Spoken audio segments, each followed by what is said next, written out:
Welcome back नाज़रीन, एक बार फिर से आपको खुशामदीद कहेंगे। और इस वक्त जो है वो शाम के औकात में शाम की चाय चल रही होगी। तो चाय जो लोग शौकीन हैं चाय के, वो चाहे गर्मी हो सर्दी हो मौसम कैसा भी हो, उनको चाय के बगैर सुकून नहीं आता। जो लोग चाय नहीं पीते उनके लिए, जैसे भी हम ब्रेक पर जाने से पहले डिस्कस कर रहे थे कि डिहाइड्रेशन जो है वो बहुत ज़्यादा हो जाती है, तो उस चाय की जगह आप कोई जूसेस ले सकते हैं।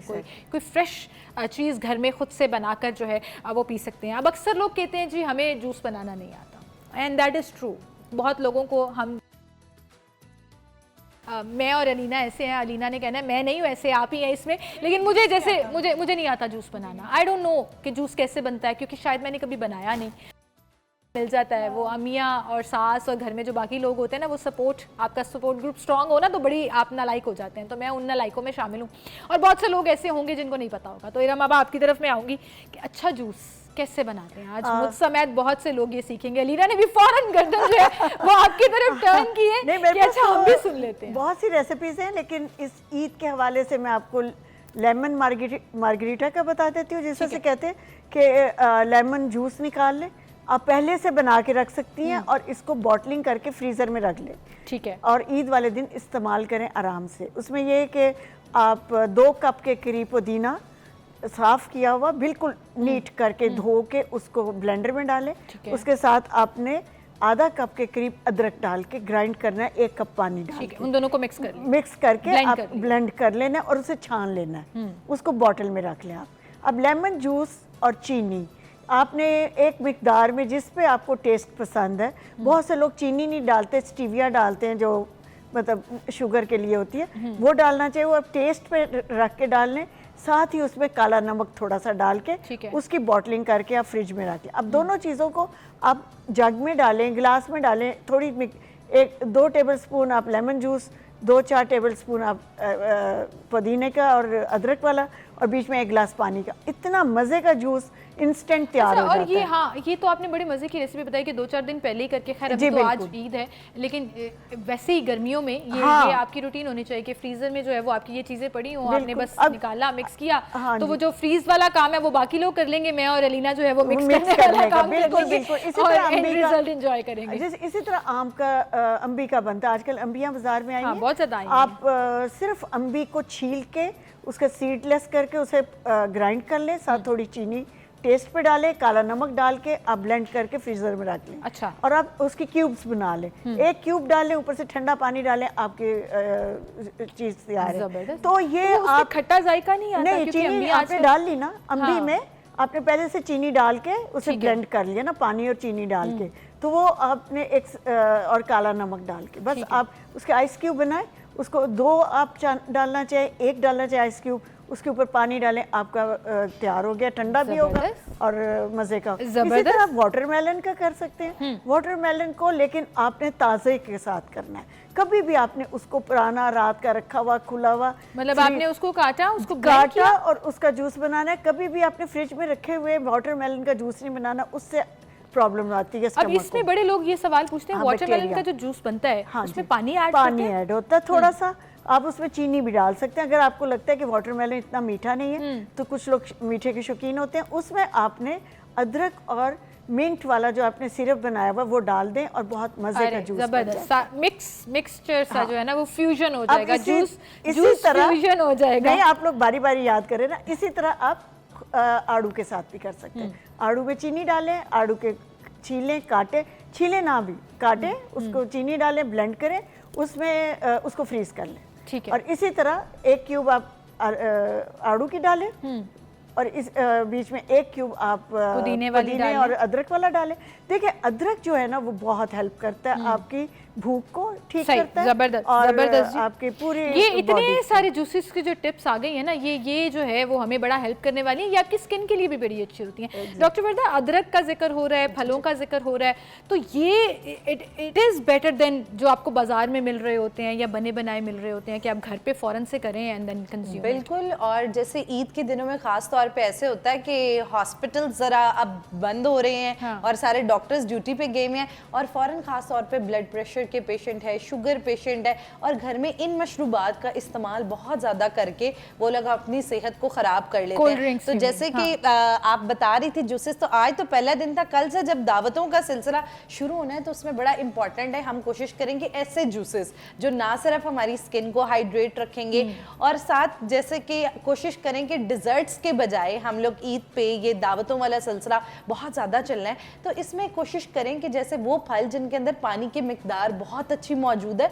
और इलेक्ट्रोलाइट्स मौजूद हैं, क्योंकि गर्मी भी बहुत ज़्यादा है, तो उसमें कोशिश की जाए कि तरबूज है, खरबूज है, पपीता है, खीर है, इनका इस्तेमाल डे में लाजमी तौर पे किया जाए। और उसके साथ वो लोग जो आज तो पहला दिन था, कल से जो डायरिया वाली कंप्लेन आनी है तो उसमें कोशिश करनी है कि वो लोग दिन में 3 औंस से ज़्यादा मीट का इस्तेमाल नहीं करें। कोशिश करें कि पोर्शन अपना छोटा कर लें, या आप लोग प्लान करके चलें कि जी आज अगर कढ़ाई बन रही है तो फिर मटन या बीफ बिरयानी ना बने, एग्जैक्टली। और ज़रूरी नहीं कि आपने 3 दिन नहीं और इसी में अपना यूरिक एसिड और अपना गाउट इन सारे मसलों को बिगाड़ना है। तो कोशिश करें कि उसके साथ एंटी इन्फ्लेमेटरी कावे हमारे पास होते हैं, जैसे कि आप सौंफ, दालचीनी, इलायची और थोड़ा सा अदरक डाल के इसका कावा इस्तेमाल किया जा सकता है। और जो गोश्त आप खा रहे हैं उसको आपने अपने बॉडी में बेहतर अब्जॉर्ब भी कराना है, तो इसके लिए ज़रूरी है कि आपने घर में लीमू ज़रूर रखने हैं, महंगे होने से पहले तो आप जो है वो ऊपर लीमू टमाटर महंगे होने से पहले लेने थे, लेकिन अब वक्त गुजर चुका है वो, क्योंकि ईद है आज, तो वो जितने में थे वो उतने में ही मिलेंगे। अब बकरों की कीमतों के साथ। हाँ, बिल्कुल सही। अच्छा अलीना, आपकी तरफ में आऊँगी। ईद का दिन तो आपने बताया कि बड़ा हैपनिंग होता है घर पे, बड़ी एक्टिविटी से गुजरता है, लेकिन आपकी ईद जो छोटी ईद की वीडियोस भी थी वो भी काफ़ी ज़्यादा लोगों ने पसंद की, और अभी भी आज आपने फुल कंटेंट की तैयारी की होगी कि इस ईद पे भी हमने हर दिन जो है वो मैं ज़्यादा सारी बनाऊंगी वीडियोस। हमारा होता है कि हमने कज़न्स के साथ मिलना होता है। मैं अपनी मैं काफ़ी इस तरह की लड़की हूँ कि मेरे फ्रेंड्स ज़्यादा नहीं है। मैं लगता है सोशल मीडिया में कि बहुत एक्सट्रोवर्ट है, but in real I am an introvert. मेरे बहुत सिलेक्टिव ग्रुप्स हैं, बहुत सिलेक्टिव फ्रेंड्स हैं, बट ज़्यादातर मैं अपनी फैमिली में, I am a very family oriented kind of a person, तो मैं ज़्यादातर अपनी फैमिली के साथ घूमना पसंद करती हूँ। मैं अपने कज़न्स के साथ होती हूँ, हर ईद पे मेरी कज़न्स होते हैं मेरे साथ, ठीक है, मैं उनके साथ हैंग आउट करती हूँ। तो I think when you have cousins you don't need friends.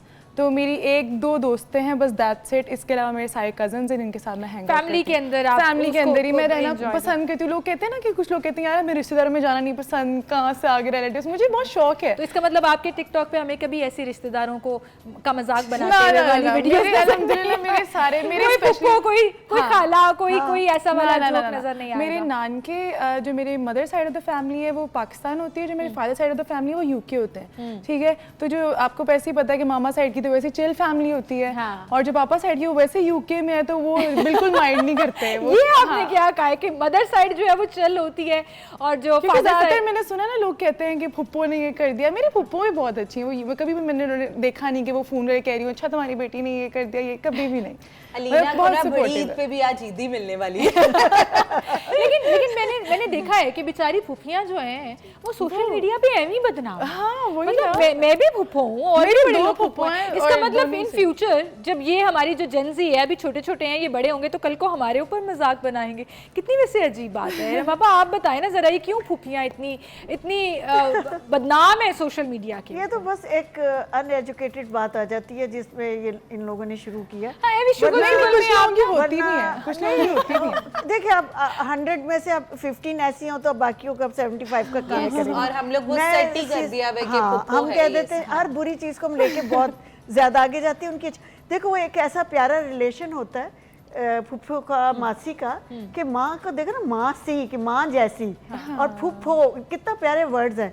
तो इनको हमने कितनी बुरी तरह बिगाड़ दिया, और इन रिलेशन से हमने अपने बच्चों को दूर किया है। और कल को क्या होगा, हमारे बच्चों के बच्चे ही कम होंगे जैसे चाइना में थे 1-1, 2-2, क्योंकि वो चाहेंगे नहीं कि उनके रिलेशंस आए। तो इसलिए हम लोग को सपोर्ट करना चाहिए। हमें खुद भी पॉपुलेशन मेरे ख्याल से आपकी बात बिल्कुल ठीक है, ये रिश्ते एंजॉय करने चाहिए। अच्छा वैसे मैं बहुत प्यार है मुझे अपनी खालाओं से भी, खूबसूरत रिश्ते हैं और इन्हीं के अगर आप जैसे आप प्यार करेंगे तो वो लोग भी प्यार करेंगे। वही आंसर आता है, फिर आपके बच्चे भी उन्हीं रिश्तों से प्यार करते हैं। और मैं बहुत शरारती किस्म की हूँ, तो मैं ना मुझे होता है कोई ना तीलियां लगाओ ना बात की, तो मुझे कहती है तुम तो फुप्पो बन रही हो। मैं कहती यार फुप्पो बन रही है क्या? अच्छा तीलियां लगाऊंगा क्या मतलब जैसे क्या एक ना अगर किसी जैसे किसी कजन की किसी कजन से लड़ाई हो रही है ना, तो मैं बीच में बोल दूंगी यार वैसे मुझे अगर इसने ऐसा कहा होता ना मैं तो कभी बर्दाश्त ही ना करती, तुमने कैसे कर लिया? तो आप सही वो जो टिकटॉक एक्सप्रेशंस है ना वो रियल में भी यूज कर रही होती हैं, आप ये कह रही हैं? हाँ लेकिन मतलब इतनी भी नहीं, मैं शुगर भी लगाती हूँ, मैं बहुत हंसमुख हूँ। मैं मतलब मेरे साथ कोई सीरियस सिचुएशन भी हो ना, कोई मतलब कोई इंसान ऐसी सिचुएशन हो कि इंसान बहुत डिप्रेस्ड हो जाए, मुझे तब भी हंसी आती है कि मेरे साथ हुआ क्या है। अच्छा ये चेक करें कि ये ऐसा होना चाहिए चल कि आपके साथ भी कुछ हो रहा हो ना, आप आगे से हंस रहे हो यार ये क्या हो गया। तो आई थिंक ये मेंटल हेल्थ को डिफाइन करती है आपकी कि आप बहुत रिलैक्स एक्सेप्ट करें, एक्सेप्ट कर रहे हैं whatever is coming your way, just accept it. Anyways ji मेरे रास्ते में ब्रेक आ रही है क्योंकि मेरे प्रोड्यूसर साहब बार-बार उनको ये लग रहा है कि शायद मुझे आवाज़ नहीं आ रही, लेकिन हम इतनी अच्छी बातें कर रहे थे और उन्हें पता होना चाहिए कि जब खवातीन की बैठक लगी हो ना तो कानों पड़ी आवाज़ सुनाई नहीं देती, तो वही हो रहा था मेरे साथ। बहरहाल जी ब्रेक ले रही हूँ मैं, एक छोटी सी ब्रेक लेते हैं, दोबारा हाजिर होंगे, हमारे साथ रहिए।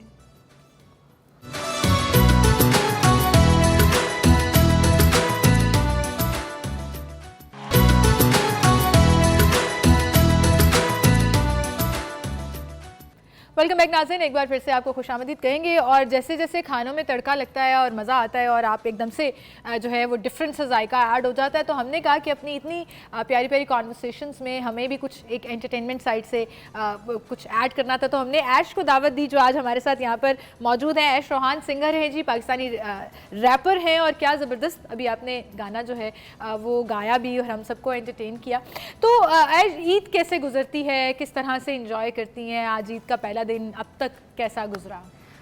Thank you so much for inviting me and Eid Mubarak. बहुत शुक्रिया, थैंक यू। और दूसरा ये कि ईद मेरी बहुत अच्छी गुजरती है, बट बाय द वे मैं एक वेस्टर्न स्टाइल वुमेन हूँ, तो मैं ज़्यादा वेस्टर्न कपड़े पहनती हूँ। बट ईद एक ऐसा आप समझ लें कि इतना ऐसा दिन होता है कि जिस दिन आप पूरे देसी जब तक तैयार ना हो जाओ ना तो आपको वाइब नहीं आती ट्रेडिशनल। हाँ, ट्रेडिशनल तैयारी ना हो तो आपको मज़ा नहीं आता, वो ईद की फील ही नहीं आती। बिल्कुल सही, ऐसा ही है। हाँ, तो ऐसे ही तैयारी में सारी चीज़ों में ईद गुजरता है।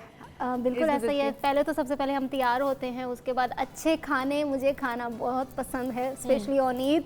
उसी पे हम डिस्कस कर रहे थे कि कैसे कंट्रोल डाइट जो है ना वो बहुत ज़्यादा ज़रूरी है। वैसे आपको देख के लगता नहीं है कि आप बहुत खाती हैं? मैं बहुत ज़्यादा नहीं खाती, लेकिन अगर मेरी पसंद का कुछ बना हुआ हो तो फिर मैं वो छोड़ती भी नहीं हूँ, वो छोड़ती भी नहीं है। अरे ज़बरदस्त ज़बरदस्त जी। अच्छा अली ना आपकी तरफ मैं आऊँगी।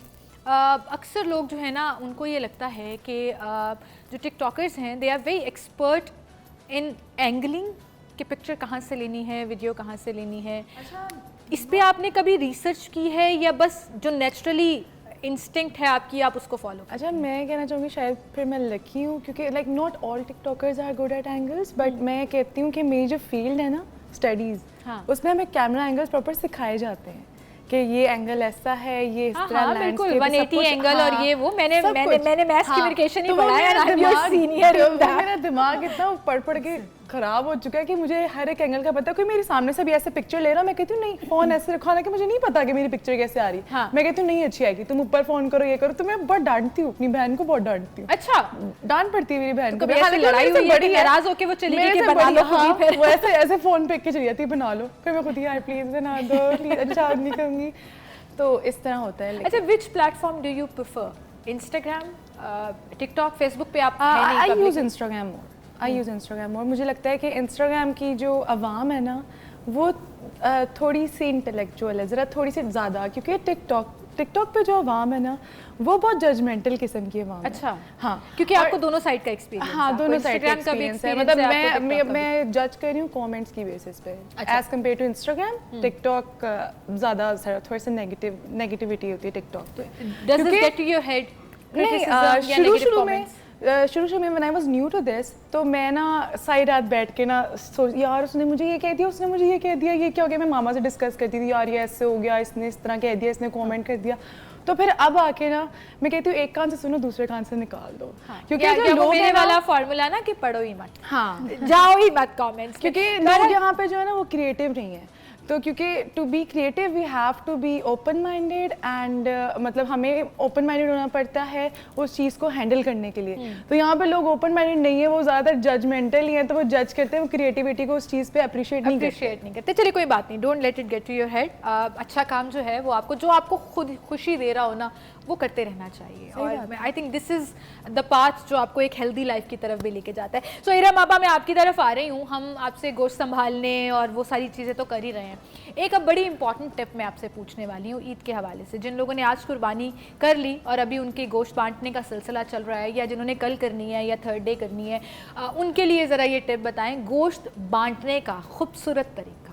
कोई खूबसूरत तरीके से, नॉर्मली तो पहले ये होता है ना कि लोग शॉपर्स बैग्स बना लिए, पॉलीथीन बैग्स बना लिए, भेज दिए। अब फिर बीच में एक ट्रेंड आ गया कि आपने वो वाइट वाले पैकेट्स ले लिए।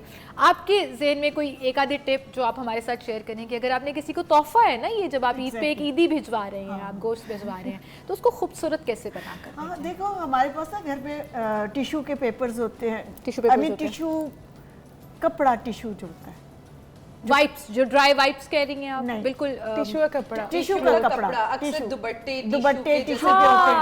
अच्छा, ये आपने अच्छा एक्सप्लेन किया। वो जो अकड़ा हुआ सा होता है, जो अक्सर दुपट्टे होते हैं, वो ये वाला इस टाइप का। हाँ, थोड़ा सा इस टाइप का होता है कि एक बार वो इस्त्री से जल गया या कोई ख़राब हो गया, या कोई आपकी ऐसी कोई फेवरेट शिफॉन की चीज़ पड़ी हुई है, उनको आप पीसेस में काट के ईद से पहले तैयारी करना होगी। उसको रिबन लगा लें, या आप उसके ऊपर ग्लू के साथ कुछ चिपका दें बच्चों के साथ मिलके, डायमंड टीज लगा दें, वो आप प्लेट्स के ऊपर हैंग करके। अलीना हंस रही है। अलीना क्यों हंस रही है? पहले तो मैं ये जान रही हूं। मुझे आइडिया बहुत अजीब लगा। इस तरह चूड़ियों वाली बास्केट में गोश्त डाल के और पता है ये बड़ा, दिस इज वेरी यूनिक, ये इतना प्यारा लगता है क्योंकि पैक हुआ खूबसूरत खूबसूरत। देखिए गिफ्ट बास्केट्स जो है ना, वो चाहे चूड़ियां हो, चाहे चॉकलेट्स हो, चाहे मुझे बहुत अजीब नहीं लगेगा। हाँ अच्छा, अब देखिए गोश्त के ऊपर वर्क लगा के देते हैं। हाँ, ये आपने अच्छा भी आइडिया होता है ना, नेम टैग के साथ वर्क लगा के देते हैं। फिर आजकल बहुत सारे पैकिंग इस तरह की आ गई हुई हैं, आप पहले से ले लें, और जैसे शॉपर में डालने की बजाय बैग्स ले लें, डिस्पोजेबल डब्बे। मुझे याद आ गया, प्लास्टिक के जो ट्रांसपेरेंट डिस्पोजेबल बॉक्सेस हैं, आप उनका इस्तेमाल अच्छे तरीके से भी हो सकता है। आप उनको पैक करते हुए रिबन लगा लें अच्छा सा, और सबके नाम अच्छे से लिखे हुए, और टाइटल भी दे सकते हैं। कहते हैं सब करता कोई नहीं है। एक मोहब्बत, जैसे इन्होंने शेर पढ़ा था शुरू में ईद का, इसी तरह बहुत सारे शेर अशार आप ढूंढ के उन्हें फोटोकॉपी करा के उसके ऊपर चस्पा करा सकते हैं। और आप ये भी कर सकते हैं कि अब तो इतनी जल्दी पोलराइड कैमरे बहुत से लोगों के पास है, तो अपने बकरे की तस्वीरें भी भेज सकते हैं कि वाकई ये वाला हमारा। अलीना को ये आइडिया बड़ा पसंद है। अलीना आपके पास बहुत सारी चीजें हैं। अच्छे तरह से बकरे का सेल्फी लेके। मैं एक मजे की बताऊं, अभी Alina is being so real कि ये करता कोई नहीं है, सिर्फ बात करते हैं। अच्छा, मेरी अम्मी बचपन से ही मैंने देखा है, मतलब जब से मैंने होश संभालिया और एक्चुअली देखना शुरू किया कि गोश्त बट रहा है, बॉक्सेस का इस्तेमाल होता है। हमारे घर में पॉलीथीन बैग्स बहुत कम इस्तेमाल हुए हैं। वो जो ट्रांसपेरेंट बॉक्सेस होते हैं, नॉट दैट बकरे की तस्वीर ऊपर लगाई हो, लेकिन उनका इस्तेमाल होता है कि उसमें गोश्त डाला और भिजवा दिया। देखिए आजकल अब ऑब्वियसली जैसे ईद के पहले दिन भी बहुत गर्मी है, और कल से जैसे गर्मी अब मजीद बढ़नी है, तो वो ट्रैवल के दौरान गोश्त खराब नहीं होना चाहिए, वेस्ट नहीं होना चाहिए। पेपर में डाल के फिर पॉलीथीन बैग में डालने, किसी भी जगह आपने डालना, पहले पेपर में डाल लें। अब देखिए पुराने ज़माने में, पहले जब हमारे घरों में गोश्त आता था, पेपर में आता था। अच्छा, तो मैं पुराने ज़माने में थी, बहुत पुरानी बात भी नहीं है, अभी भी उसके अंदर आता था, तो उसकी रीज़न है कोई ना कोई। पॉलीथीन उनके साथ लगता है, फिर वही केमिकल, वही बात आ जाती है। तो आप उसमें पहले आप पेपर में भेजें, ऊपर पेपर में डालें, फिर आप उसको बॉक्सिंग करें, और बॉक्सेस करते हुए अपना नाम लिख के भेजेंगे तो उनको बहुत दिनों तक याद रहेगा कि ये बॉक्स उधर से आया था। और अगर सारे गोश्त मिक्स भी होगी तो एटलीस्ट याद रहेगा, बाद में लड़ाई होने के चांस कम है। ये वाली बात ठीक है, नहीं तो अपना रिबन का कलर डिफरेंट है। अलीना हंस के इधर उधर देख रही है, ये क्या बातें हो रही हैं, ये कौन लोग हैं?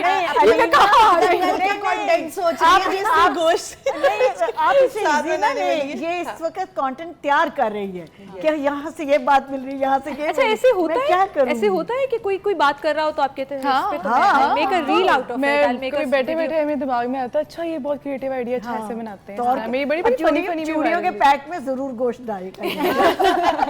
अच्छा ऐश, आप इंटरेस्ट लेते हो घर के इस कामों में जब कुर्बानी हो रही हो तो? क्योंकि अक्सर लोगों को कहा जाता है जिनका ताल्लुक एंटरटेनमेंट की फील्ड से होता है, सेलिब्रिटीज, वो लोग बड़ा कम इसमें इंटरेस्ट लेते हैं कि बस खुद ही हो जाएगा। यार यकीन करें, मुझे सब बनाना आता है। अच्छा, मैं बिरयानी बहुत अच्छी बनाती हूँ। जबरदस्त। ये अभी अलीना भी यही बता रही थी, मुझे लग रहा है ये सारे बिरयानी फैंस बैठे हुए हैं यहाँ पर। तो मैं कुकिंग बहुत अच्छी करती हूँ। तो आपको इंटरेस्ट है घर के कामों में? बहुत इंटरेस्ट है।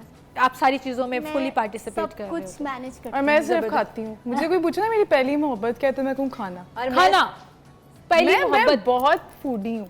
मतलब ये लड़कियां कहती हैं ना मटन नहीं खाते, बीफ नहीं खाते, मुझे मटन, मैं गोश्त खोर हूँ, मुझे बहुत पसंद है। मैं पूरा साल बीफ बर्गर खाती हूँ। मुझे ऐसा लगता है कि मैं सब में मना कर रही होती हूँ कि जी आप प्लीज थोड़ा हाथ होला रखें। अच्छा, आप हमारे पास ही आना है। अच्छा, ऐसे अक्सर होता है डॉक्टर्स और ऐसे लोग जो बहुत ज़्यादा एडवाइस कर रहे हो या टिप्स दे रहे हो ना, तो और जो मेडिकल फैक्ट्स के साथ बात कर रहे हो, तो लोग कहते हैं अच्छा यार ये प्लेट उठा के इनके साथ तो नहीं बैठना, कहीं और जाके बैठ जाते हैं ताकि हमें जो है ना वो लोग मेरा कॉन्फिडेंस देखिए, हमें साथ बैठ के बात करें।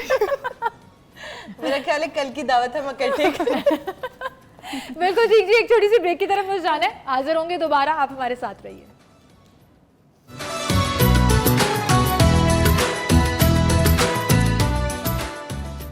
वेलकम बैक नाज़रीन, एक बार फिर से आपको खुशामदीद कहेंगे और गुफ्तगू का सिलसिला हम आगे बढ़ाएंगे। चूँकि अब हमारे पास वक्त बहुत कम रह गया है, तो मैं चाह रही हूँ कि एंड पे let's sum up this whole conversation और हम अपने तमाम मेहमानों से एक एक मैसेज जो है वो आप तक पहुँचाएंगे कि वो इन दी एंड क्या कहना चाह रहे हैं आपसे, ताकि जो भी हमें वो कहते हैं कि सीखने को आपको हर वक्त कहीं ना कहीं से किसी भी कॉन्वर्सेशन से कुछ ना कुछ मिलता रहता है। और मैंने भी आज की इस बैठक से, इस हंसी मजाक में जो हम आपके साथ अपने तमाम गेस्ट के साथ ईद को ये एंजॉय कर रहे थे, बहुत सी चीज़ें जो है वो आपको क्लिक कर जाती हैं जो कहीं ना कहीं आपके सबकॉन्शियस में, बैक माइंड में चली जाती हैं। सो डॉक्टर वर्दा, आपसे शुरू करूंगी। एक मैसेज बड़ा प्रिसाइसली जो आप पूरे पाकिस्तान को देना चाहें हमारे इस प्लेटफॉर्म से 24 के, वो क्या होगा? सबसे पहले तो पूरे पाकिस्तान को बहुत बहुत ईद मुबारक।